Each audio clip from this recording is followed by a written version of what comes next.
What advice do you give young people who are coming into the business world today? One of the things that I've found to be most important for professionals in general, but especially younger professionals, is the importance of content creation. This is something that's really different than 10 years ago because we have far more opportunities to do so. It used to be a perennial problem that college students would have trouble proving themselves and getting their first job because they didn't have any career experience, and a lot of employers were skeptical as to how an academic transcript could actually translate into being able to do a job.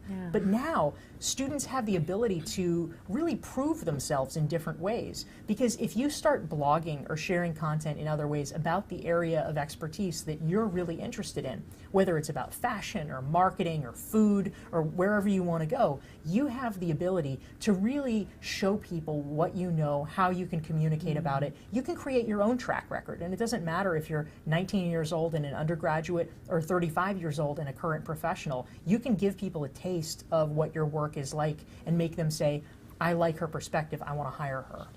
Yeah, they're really lucky these days, aren't they? That's right. Yeah. They need to appreciate it more. I grew up walking both ways uphill with no internet. What has been your biggest challenge in your career, and how did you face it and overcome it?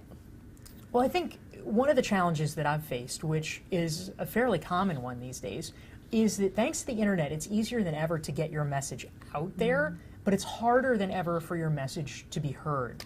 There's so much noise, there's so much competition, and if you really want to be successful, you have to build up a personal brand for yourself. You have to have a reputation such that whether it's an employer wanting to hire you or a client wanting to do business with you, you need to give people a reason to seek you out specifically rather than just somebody who is the lowest price option. And so for me, a challenge that I've addressed personally as a consultant trying to make my own career as a solopreneur, but also as someone writing books about this process, is learning the new codes of how professionals in this noisy, crowded world can stand out and differentiate themselves.